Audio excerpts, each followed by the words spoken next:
복음의 능력으로 부흥하는 교회. 로마서 1장 16절에서 17절입니다. 우리 한 목소리로 받들어 읽겠습니다. 시작.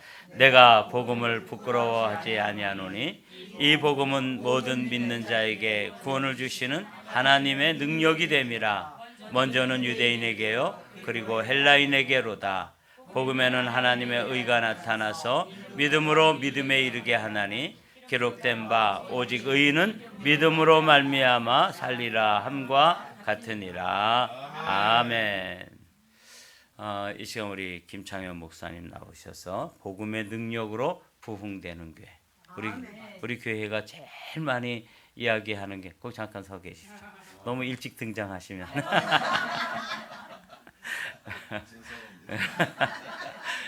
우리 교회가 이제 제일 입술로 많이 말하고 또 기도하고 하는 교회 그 단어가 부흥이잖아요. 말씀의 부흥, 기도의 부흥, 성령의 부흥. 근데 제가 뭐 부탁을 드리지도 않았는데 메인 서비스 설교 제목으로 복음의 능력으로 부흥되는 교회.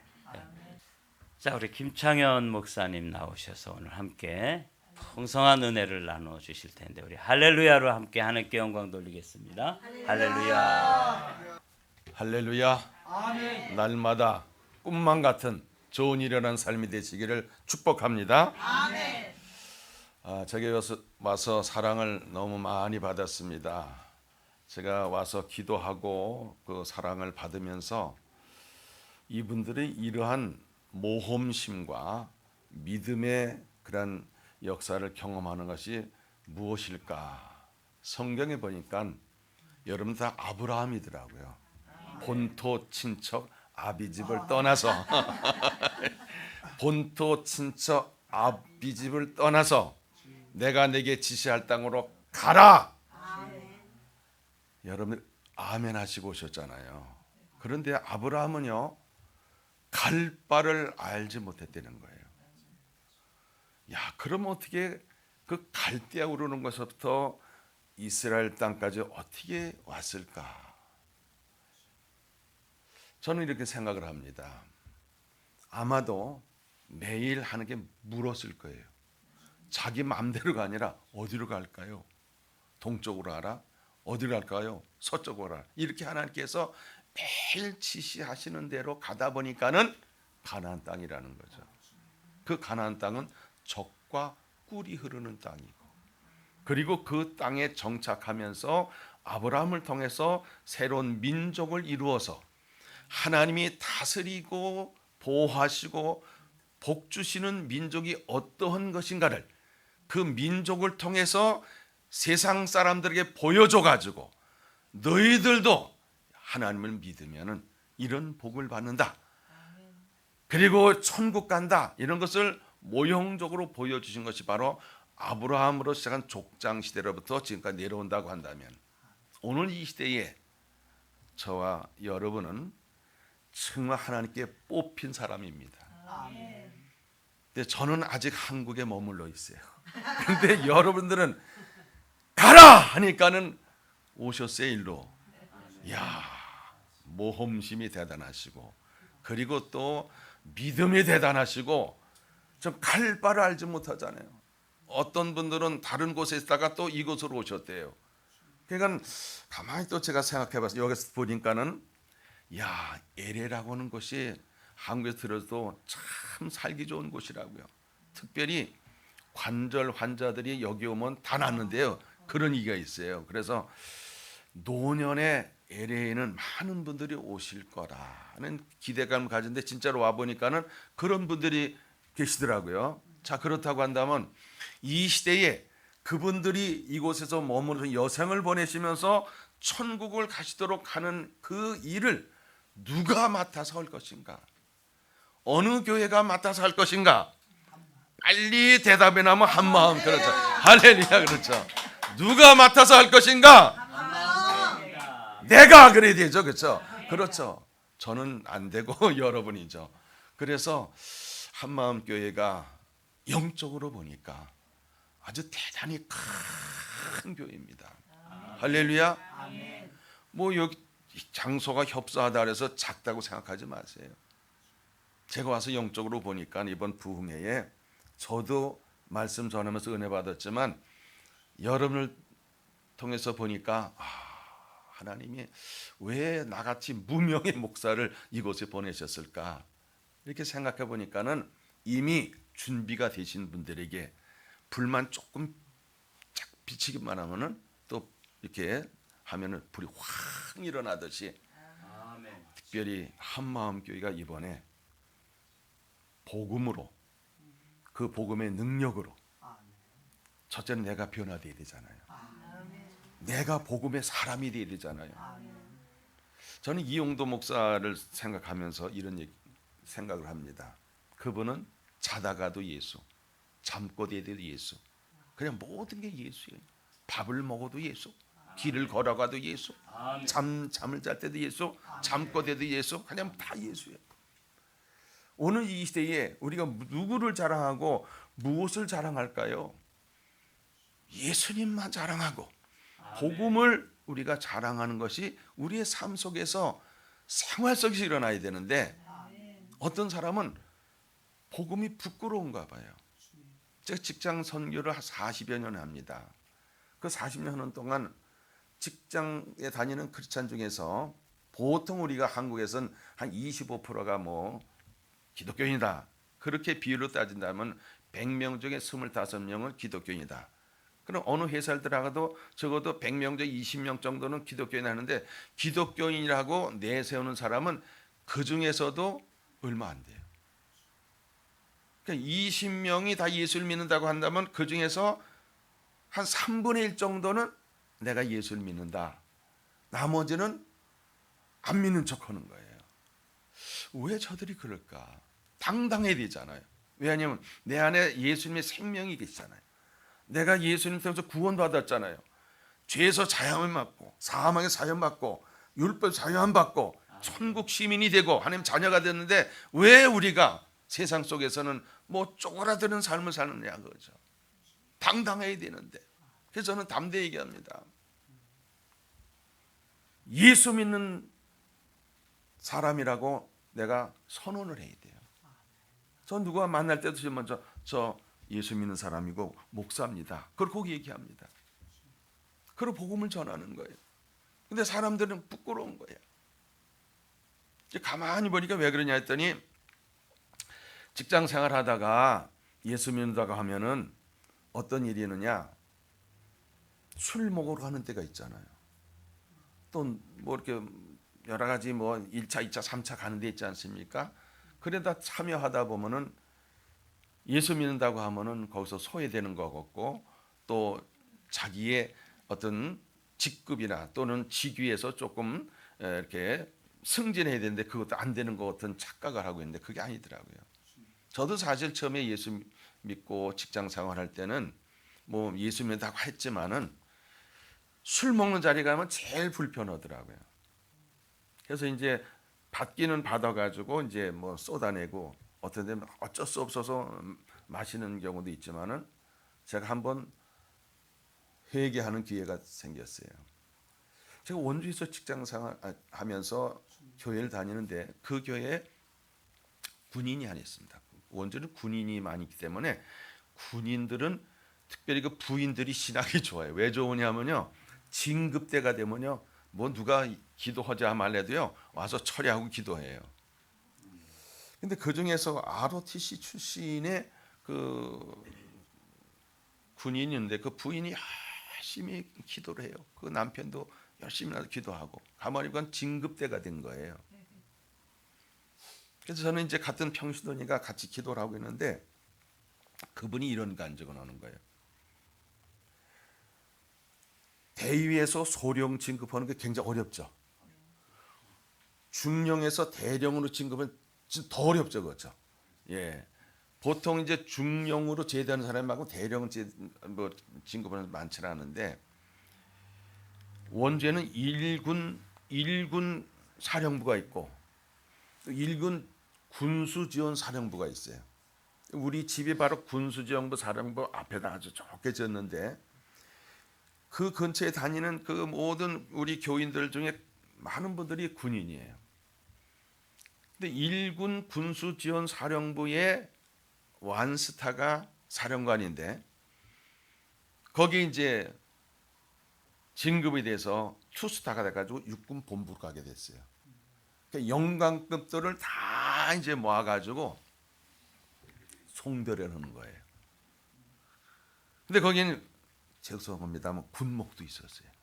그럼 쭉 몇십 명이 앉아가지고 이제 잔에다 술을 다 부어가지고 이제 건배해가지고 예, 이번 사령관이 승진해서 얼마나 축하할 일이에요. 그래서 다 하려는데 그 집사님은 사령관님, 저는 단계교회 다니는 집사입니다.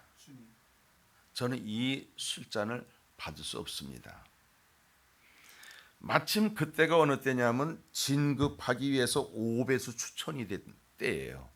이 사람이. 그러니까 다른 사람들 다 저놈은 틀림없이 안 될 거다. 왜냐하면 사령관이 주는 잔도 안 받았으니까. 그런데 나중에 결과가 되지 않습니까? 그 사람이 진급이 됐어요. 그 소리를 그분이 간증을 듣고 내가 너무 부끄러운 거야. 나는 왜 거절 못했을까? 그때부터 저는 그런 술자리, 왜냐하면 저는 회사의 경리와 모든 자금과 살림을 책임진 사람이기 때문에 접대를 많이 해야 돼요.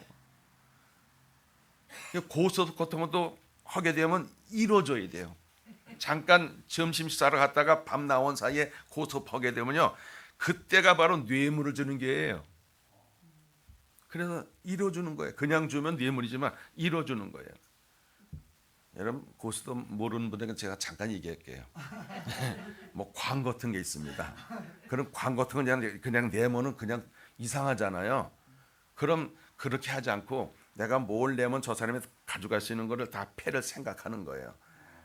그러면 딱 넣으면 그 사람이 딱 가져가면 뭐 3.5 이렇게 4.5점 나면은 이제 돈을 다 가져가는 게 그건 고스톱입니다. 여러분 정말 얼마나 거룩하신지 전혀 모르시네. 그래서 하여튼 많은 분들에게 그렇게 하고 대접을 하는 사람이기 때문에 항상 술자리가 있게 돼요. 그럼 저는 어떠냐 하면은 그 집사님의 간증을 듣고 나서 나는 이제부터 술을 받지 않고 뭐 탄산음료, 뭐 사이다, 나 사이다 먹겠다고 그런 식으로 해가지고 제가 그 결단하는 걸 봤습니다. 우리는 우리의 생활 속에서 기독교인이라는 것이 때는 부끄러움을 느끼는 것 같아요. 당당하지 못하고. 왜 그럴까? 성경은 분명히 바울은 복음을 부끄러워하지 말라고 그랬는데 왜 우린 부끄러워하면서 복음으로 살지 못할까? 세상에 있는 것이 너무 크게 보여서 그래. 세상 사람이 너무 두렵게 생각해서 그래. 사실 우리가 두려울 대상은 오직 한 분입니다. 하나님만이 두려울 대상이에요. 하나님만이 크신 분이십니다. 그렇기 때문에 우리는 복음을 전하지 못하고 복음의 능력이 있어도 활용하지 못하는 거예요. 복음이 누굽니까? 예수님이 복음입니다. 복음이 무엇입니까? 예수 그리스도의 탄생. 오죽하면요 큰 기쁨에 좋은 소식을 전하노라. 오늘 다윗의 동네 너희를 위하여 구주가 나셨으니 곧 누구예요? 그리스도 주시라. 할렐루야. 예수님의 탄생의 소식은 큰 기쁨의 소식이었습니다. 또 예수님이 십자가의 고난을 당한 것은 복음의 핵심이잖아요. 아니 예수님이 십자가를 지지 않았다면 겟세마네 동산에서 아버지여 이 잔을 내게서 떠나가게 하옵소서 하고 끝났다고 한다면 구원이 이루어질 수 없잖아요. 근데 예수님은 내 원대로 마옵시고 아버지의 뜻대로 하옵소서. 얼마나 기도했으면 땀방울이 떨어지는데 피가 같이 되겠습니까? 그리고 십자가를 지셨어요. 온 인류의 죄값을 다 짊어지시고 온 몸에 물과 피를 한 방울도 남김없이 다 갚아주시고 죄값을 갚아주기 위해서 흘리셨어요. 그리고 예수님은 3일 만에 사망 권세를 이기시고 부활하셨어요. 세상에 어떤 종교든지 다른 건 다 흉내낼 수 있고 때로는 그들이 전하는 것이 윤리적이고 도덕적이고 굉장히 지혜로운 게 많습니다. 그러나 그들이 영원히 기독교를 이길 수 있는 교리를 만들 수 없는 것은 확실한 게 뭡니까? 부활입니다. 부활. 부활은 죽어야 다시 사는 겁니다. 그리고 예수님은 40일 동안 계시면서 부활하신 모습을 보여주시고 지상명령을 내려주시고 그리고 승천하셨어요. 저 하나님 우편에 계시면서 오죽하면 스데반이 순교당할 때 예수님 하나님 보좌 우편에 앉아 계시다가 벌떡 일어나가지고 스데반을 향해서 잘했다 잘했다 어서 와라 어서 와라. 그리고 예수님은 다시 오시겠다고 약속하셨어요. 다시 오실 날이 점점 가까워지고 있는 이때에 우리가 어떻게 살아야 될 것인가? 아브라함의 심정을 가지고 가라 해서 갈 바를 알지 못하고 미국 땅에 오신 여러분들이 그 결단이 참 좋았습니다. 지금까지 여러 가지 어려움이 많았겠죠. 아브라함도 얼마나 어려움이 많았습니까? 세상에 거저되는 거 하나도 없습니다. 근데 이곳에 와가지고 보니까는 많은 분들이 살기 좋은 곳이기 때문에 노년을 여기서 보내겠다. 천국 가는 마지막 여기가 종착지다 생각하고 여기 와서 신앙을 지키고 복음을 증거하고 그 예수님을 닮아가려고 노력하고 헌신하고 믿음의 유산을 남기려고 하고 이렇게 노력하는 이 LA 땅에 정말로 복음으로 부흥되는 소문난 교회가 어느 교회일까요? 할렐루야. 그렇습니다. 확신합니다. 또 확실합니다. 그렇다고 한다면 이 복음이 누구고 복음의 능력을 또 복음의 내용을 어떻게 우리가 전해야 될까요? 첫째는 예수님께는 구원의 능력이 있습니다. 할렐루야. 구원의 능력. 다른 이로서는 구원을 받을 만한 이름을 주신 일이 있다 없다? 절대 없습니다. 절대. 뭐 비슷한 사람이라고 예수님처럼 구원을 주실 일이가 없어요. 이 세상에는 없습니다. 그러니까 우리는 이 복음을 부끄러워서는 안 되는 겁니다. 자기 백성 그들의 죄에서 구원할 자는 오직 예수입니다. 저는 그래서 늘 목회할 때 오직 예수, 오직 믿음, 오직 말씀. 할렐루야. 저는 하루에 500명에게 새벽기도 요약의 말씀 1년을 통독하려면 하루에 몇 장씩 읽는 걸 해가지고 500명에 보냅니다. 거기에는 항상 맨 밑에다 뭐냐면 오직 예수, 오직 믿음, 오직 말씀과 기도로 거룩하여까지 똑같이 써요. 그 밑에 이제 본문의 말씀을 이제 요약해가지고 쭉 써서 결국은 맨 끝에 축복합니다 하고 아멘 마라나타를 꼭 써요.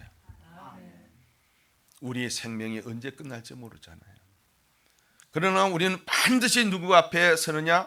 주님 앞에 섭니다. 우리가 이 세상 살아가면서 주님이 오신다면 주 예수여 오시옵소서. 담대하게 준비가 된 자가 할 수 있는 고백 아니겠습니까? 그렇다면 우리는 복음을 부끄러워서는 안 돼요. 오히려 복음을 자랑해야 되는 겁니다. 우리는 십자가에 못 박힌 그리스도를 전하니 유대인은 꺼리끼는 것이요 이방인은 미라는 것이로되 오직 부르심을 받은 자들은 유대인이나 헬레나 그리스도는 하나님의 능력이요 하나님의 지혜니라. 아멘. 고린도서에 바울은 이렇게 담대하게 증거하고 있습니다. 복음의 능력은 또 무엇일까요? 예수님의 말씀은 치유와 변화의 능력이 있습니다. 사람이 아무리 결심을 해도요, 특별히 담배 피우는 사람들 있죠. 담배 못 끊는 사람들, 우린 이해가 좀 안 가요. 근데 그분들은 중독이 되면 끊지 못하더라고요. 어떤 교회는요, 들켰어 저한테. 근데 아무리 본인이 노력해도 안 된대요. 그런데 교회 와서 은혜 받고 보니까 담배 냄새가 싫어진다는 거예요. 저절 끊어요. 은혜 받으면 끊어져요. 술도 마찬가지예요. 맨날 술을 좋아하던 사람이요, 은혜 받으니까요 술 냄새도 싫다는 거예요. 그렇기 때문에 우리는 이 복음의 능력이라는 것은 우리 인생에 부족하고 연약한 부분이 얼마나 많습니까? 이번에 제가 영적으로 보니까요 다 고침 받았어요, 여러분. 아멘. 정말 다 치료 받았어요. 아멘. 이제 중요한 것은 뭐냐? 확인이야, 확인. 제가 안수하면서 마지막에 꼭 그런 말씀드립니다. 나는 다 나았다. 나는 다 나았다. 나는 다 나았다. 내가 확인해야 돼요. 내가 확인하지 않으면은 그것이 확실한 게 아니거든요. 근데 그것이 지금 다 나서 고백할 수 있지만 미래 것을 땡겨서 하는 것이 믿음이거든요. 그래서 제가 허려는 거예요.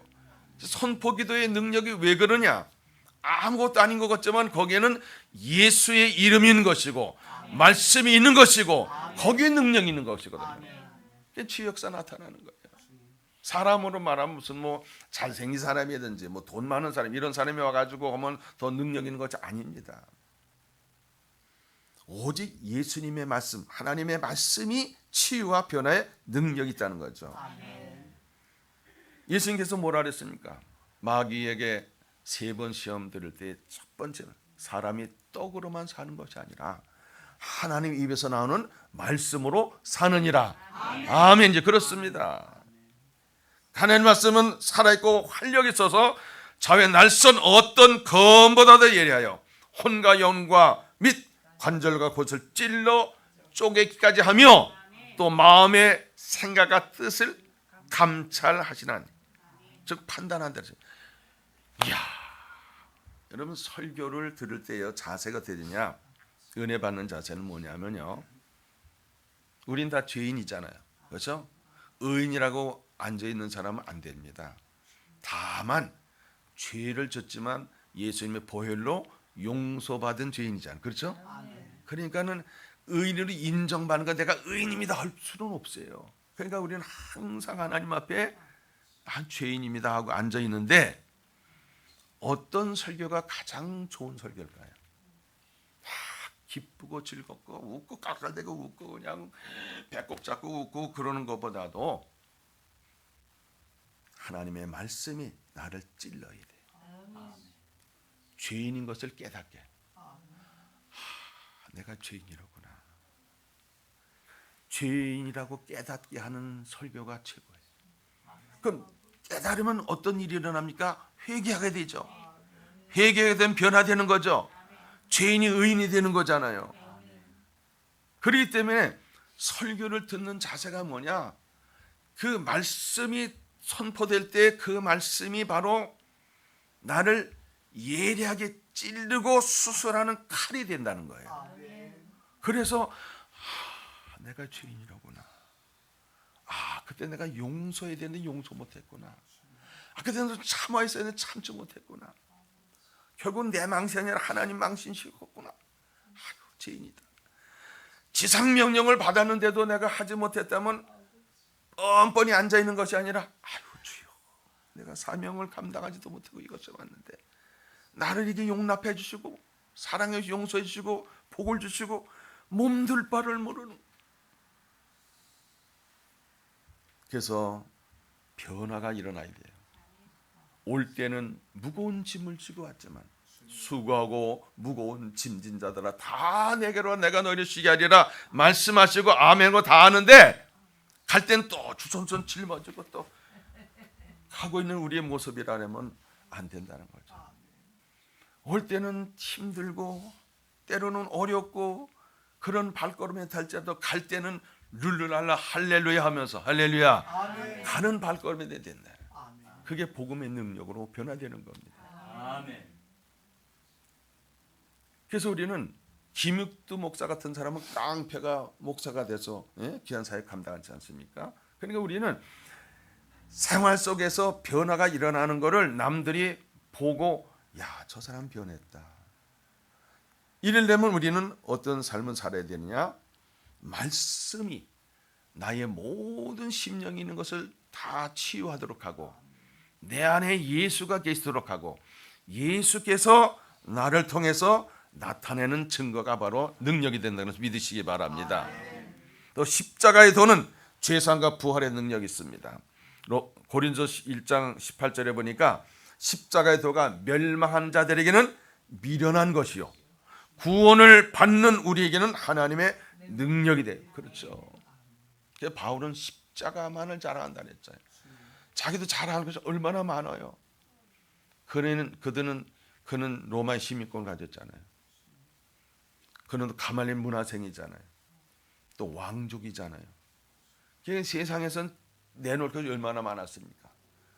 예수를 만나기 전에는 자기만 자랑한 거예요. 난 이런 사람 바리새파 사람이요. 그런데 예수를 만나고 나니까는 나는 죄인이고 그 죄인 중에서도 괴수고 그러면서 그는 오직 예수님 십자가만 자랑하고 우리가 자랑할 것이 뭐 있습니까? 다 도끼객갱이야. 그래서 우리는 십자가의 도는 죄상과 부활의 능력인 것을 믿고 그리고 우리의 생활 속에서 복음의 능력을 가지고 그 능력을 다른 사람들에게 전해야 되는데 왜 못하고 있는가 제가 진단해보고 연구해봤습니다. 복음의 능력을 경험을 해야 되는데 왜 못할까? 거룩함으로 회복하는 방법이 무엇일까? 거듭남과 성화의 과정이 어떻게 일어날 것인가? 가만히 생각해 보니까요, 교회에 나오는 사람 중에서 가장 큰 죄를 짓는 사람이 누구일까요?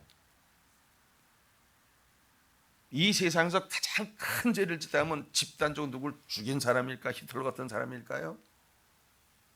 뭐 가룟 유다가 하도 그래가지고 맨날 가룟 유다한테 그랬다고 그러는데 거기에다 그럴까요? 본디오 빌라도라 그럴까요? 가장 큰 죄는 하나님을 믿지 않는 것이 가장 큰 죄예요. 근데 우리는 하나님 믿는다고 하면서 어떻게 살아갈까요? 아담 이래로 모든 사람은 다 죄인입니다. 하나님을 거역하는 것이 죄, 하나님께 불순종하는 죄고 하나님과 관계가 단절된 게 죄고 우상 숭배는 죄잖아요. 그래서 저는 연구를 해보면 신앙에 세 가지 적이 있더라고요. 내 생각 즉 내 뜻대로 살라고 하는 거. 이거 신앙이 아닙니다. 목사도 내 뜻대로 목회라는 이거 신앙이 아니에요. 내 방법대로 하려고 하는 거. 저는 격리 전공이고 100억 회사에 45년 전에 100억 회사 하면 큰 회사입니다. 안살림을 다 맡았기 때문에 그거를 이 목회에 도입 안 했습니다. 목회는 그런 세상적인 회계 방식 그런 게 아니다. 격리 방식을 하는 게 아니고 적용 안 했습니다. 하나님의 방법 뭘까요? 기도 외에는 이런 유가 나갈 수 없다. 하나님의 방법은 기도요. 우리가 기도해 기도. 내 뜻을 버리고 하나님의 뜻을, 내 방법을 버리고 하나님의 방법으로, 내 능력, 내가 무슨 학교를 나왔다, 내가 무슨 박사다, 내가 이런 어떤 경험했다, 내가 어떤 능력이 있다. 그게 죄예요. 내 능력이 아니라 하나님 능력인 성령의 능력으로 살아가는 것, 이걸 회복해야 돼요. 그러기 위해서는 먼저 우리의 영과 혼과 육으로 구성된 우리가 영을 회복하기 위해서는 회개해야 되는, 뭐 해야 되느냐? 베드로가 성령 충만을 받았습니다. 이게 견딜 수가 없어요. 그래가지고 사람들에게 전합니다. 당신들이 십자가에 못 박은 예수가 바로 메시아 그리스도라니까 사람들이 우리가 어찌할꼬. 그럴 때 베드로가 여러분 회개하고 예수를 믿으십시오. 그럼 죄사함을 받습니다. 그럼 성령을 받게 됩니다. 영의 회복은요, 지금까지 내 생각대로, 내 뜻대로, 내 방법대로, 내 능력으로 뭐 해보겠다는 것을 하나님의 뜻으로, 하나님의 방법으로, 하나님의 능력으로 살겠다고 회개하고 돌아서는 것이 중요합니다. 그게 거룩함의 회복이에요. 두 번째, 혼의 회복이 있습니다. 쓴 뿌리가 있습니다. 잘못된 생각, 잘못된 사상, 잘못된 이념, 잘못된 교리, 잘못된 경험, 치유되지 않은 상처, 뭘까요? 제가 40여 년 목회하면서 저도 많은 상처를 입어요. 많은 어려움도 겪습니다. 근데 중요한 것은 뭐냐면은 남을 용서하지 않은 것이 쓴 뿌리예요.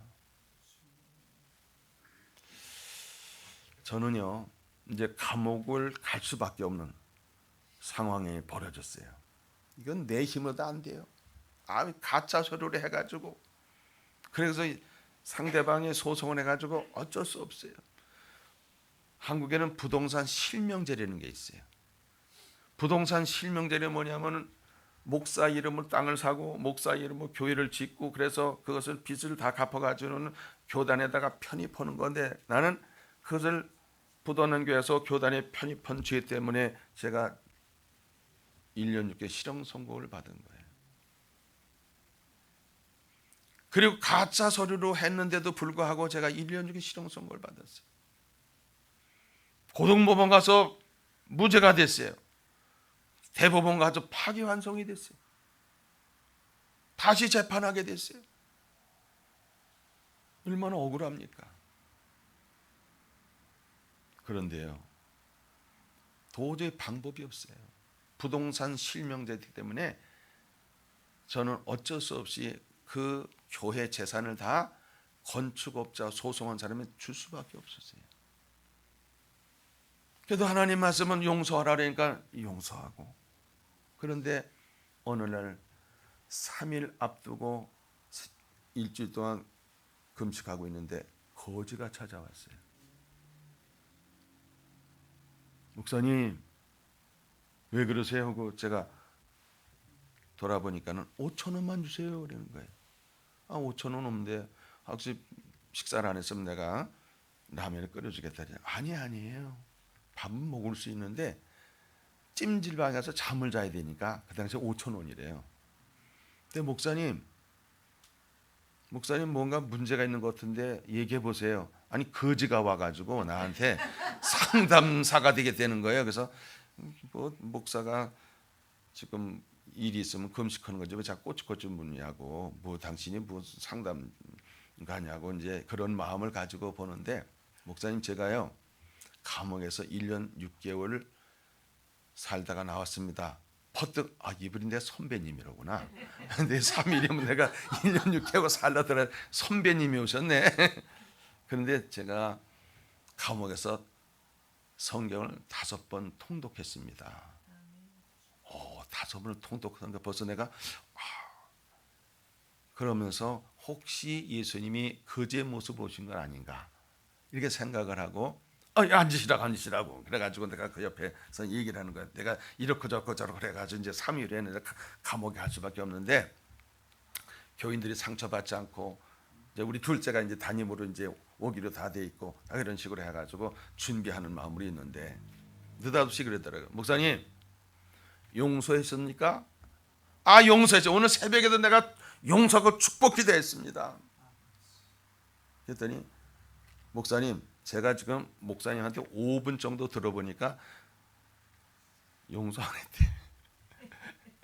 어떻게 하십니까? 했더니 목사님 용서를 했다면은 지금 목사님 5분 동안 억울하다 무슨 뭐 어쩌다 그런 뭘 얘기하셨는데 용서를 했다면 그런 얘기를 안 하고 다 잊어버리는 건데 그걸 기억하고 얘기하는 것을 용서를 안 했다는 거예요.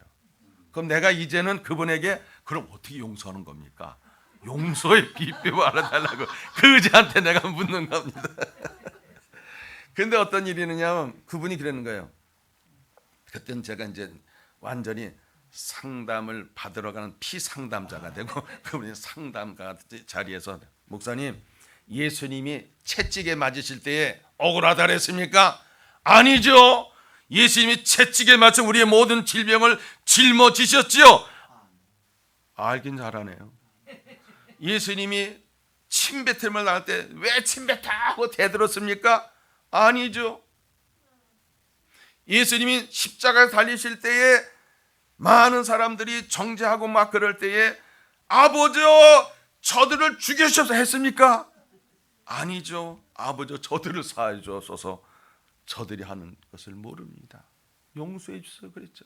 근데 목사님 왜 이렇게 변명만 하고 예수님은 그런데 예수님의 종이라는 목사님은 왜 그러십니까?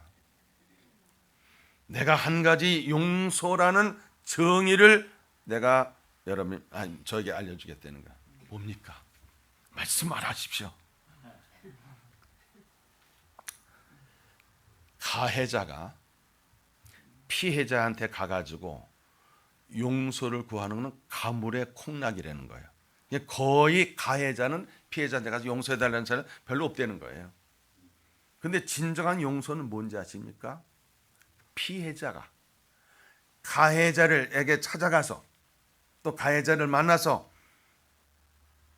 내가 당신을 용서한다. 그거라는 거예요. 어떻게 그렇겠냐? 그러니까 목사님은 용서를 안 한 거예요. 용서라는 단어도 모르는 거예요. 내가 야단을 맞는 거예요 지금. 어떻게 하면 됩니까? 세 가지로 방법을 제시하게 되는 거예요. 첫째, 진심으로 그분 앞에서 용서한다 그러고 또 목사님이니까 용서를 비십시오. 내가 왜 용서를 빚냐고. 목사님 아직 단수가 덜 됐다는 거예요. 목사님 죄인 아닙니까? 죄인이죠. 그럼 죄인인 주제에 나도 죄인이지만 당신을 용서하고 나도 좀 용서해달라. 이렇게 해서 그 사람이 감동을 먹으면 100% 감동을 먹으면은 그때 공탁금 2억이에요. 2억 그거 안 받고 당신을 감옥에 안 보낼 것이고 반만 감동을 받으면 1억으로 해결될 것이고 아무런 감동을 받지 못하면 당신은 1년 6개월 감옥살이 할 거. 그리고 갑니다 하고 가는 거예요. 이야, 이거 어떻게 해야 될 것인가. 그래서 그분 그 거지의 말대로 건축업자한테 고소한 사람 전화를 했어요. 그랬더니 택시를 타고 왔는지 금방 왔어요. 왜냐면 그 당시에는 저는 쫓겨나고 그 사람은 우리 교회를 점거해가지고 지내고 있을 때 거기서 우리까지 한 2km 정도 되는데 금방 왔어요. 보니까 택시 타고 온 것 같아요. 뭐 의자가 하나가 있어가지고 제가 의자에 이제 앉으라 그랬어요. 앉으라 그랬어요. 이랬거든. 했더니 목사님 없어 자꾸 일으키는 거예요. 자기가 일어나라고. 왜 안 일어나요? 앉으세요. 이렇게 하면서 난 죄인입니다. 난 목사가 아니고 나를 용서해주세요. 그리고 내가 당신을 용서합니다.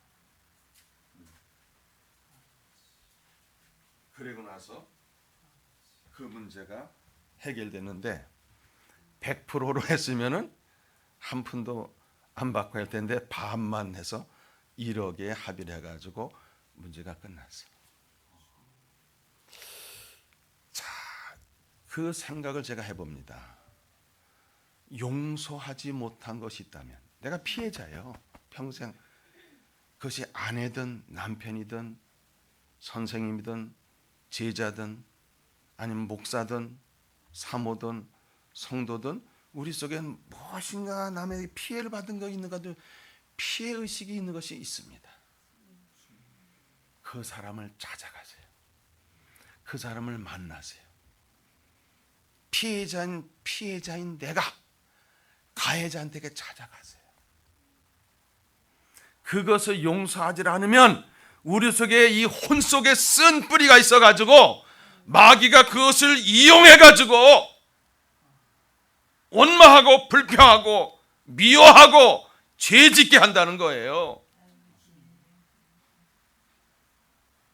내가 잘 되려면은 내가 손해보더라도 미래가 잘 돼야 되잖아요. 그것에 얽매여서, 과거에 얽매여서, 그 사건에 얽매여서 그 사람을 용서하지 못해서 내 앞길이 막혀지고 내 후손들이 막혀진다면 내가 어떻게 되겠어요?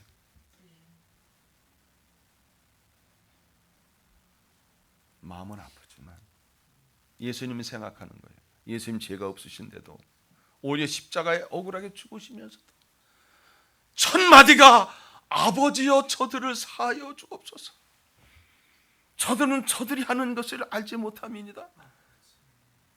우리 예수님을 따르는 목사요, 장로요, 권사요, 전도사요, 성도라고 한다면 예수님은 그 순간부터 주인을 바꿔서 내가 주인 노릇하는 내가, 예수님은 주인으로 모셔 난 종자들은 내려갔다는 내가 왜 주인의 말씀에 불순종하고 우린 우리 멋대로 살려고 하느냐. 용서하라면 용서해야 되는데 용서하지 않고 그것이 우리 혼 속에 쓴 뿌리가 남아 있어가지고 그것 때문에 내 앞길이 막히는 거예요. 그것 때문에 불통이 되는 거예요. 그것 때문에 자식들의 앞길도 막히는 거예요. 그것 때문에 사업이 불통이 되는 거예요. 그렇다고 하면 내가 살아야 되잖아요. 내가 잘 돼야 되잖아요. 그래서 남도 잘 되게 해야 되잖아요. 그럼 용서하는 것밖에 없어요. 방법이 없어요.